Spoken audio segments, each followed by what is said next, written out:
guys, no? So pagpunta sa likod ay itataas ato ang gamit. So mag washing ta og motor, no? Ang kadawa. So bangtaw na to atong gamit ani. So di nangalak ang atuang importante sa balay. Og naraw tambok yung kamatis ba. Mga ninyo, no? Tsada yung tubo gid. Tsada ang tubo sa itong kamatis ron. So naka-decide ko na mag butang na lang og mga pot diri karandag ko para atong tamnan. So daghan bag mga pwede na to mga kanang mga plastic, mga lata na di na kakagamit. So muna siya itong buhaton na pang kuandiri. Ito na itong yuta atong butang diri atong lugaran ni. So para natay so para po mawala na ni siyang ginatawag na pyramid of bulingon. So syempre dito sa disyerto na pyramid of Egypt, diri sa Tua sa Mua na pyramid of bulingon. So muna siyang amo ang balay pag hindi gubot. So kanus amo ni siya na plaster murag wala pa mangyod.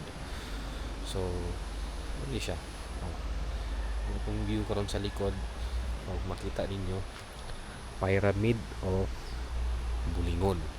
So daghang mga pyramid pero isa sa pinaka-tsada na pyramid ay ang pyramid ng bulingon. At kani siya tambal siya sa ingon sa akong papa, tambal siya sa kidney, sambong. Na mga problema din sa pag-ihi-ihi, no? Bawal mo din magsultig tambal basta no therapeutic claims, no? So bawal pagsulti. So kita magsulti na tambal siya. Makatabang lang. May saktong claims na tinuod na makatabang gid siya. So or makatambal. So di na to isulti na tambal. Atong isulti na na siya benepisyo. And mo to hanggang nun sa inyo tsada kay nga to ang kamatis karong adlaw, tambok gid siya. Fairness. And then ano siya guys, no? Ito ang kamatis. Siya napero dito. So by the way atong iro wa panay kaon mga siguro mga pila na pud siya kaadlaw ay kaon, no? Wala siya kaon mga pila pud kaadlaw. And then mura na siya. Mura na akong musulti karong adlaw, no? So muna isang first day lagi kay ganiha o gahapon is first night. So this is the first day of our vlogging. So nag-testing ta na mahimong vlogger sa usa ka adlaw. Hindi dayo usa ka adlaw. Nag-testing ta na mahimong vlogger. So nagko na pud ang lubi. So ang lubi. So, coconut tree na gitanom sa ato ang late father. So wala na atong father, no? Pero na siya mga bilin. Ang mga bilin is kanang mga tanom niya. So og as usual na po yung mga gamit di pangbiyaan diri, di pa ulanan ra pag gumagamit dili iuli. So muna siyang isa gid sa mga dapat natong timan-an na kung magamit tag mga gamit iuli nato.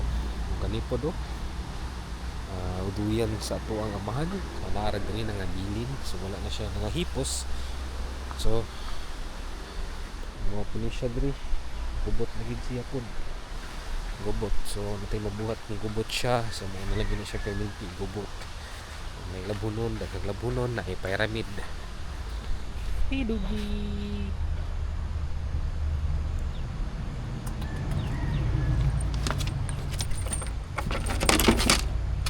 Guys, nalipay siya kay wala mo siya kadula gid lain diri.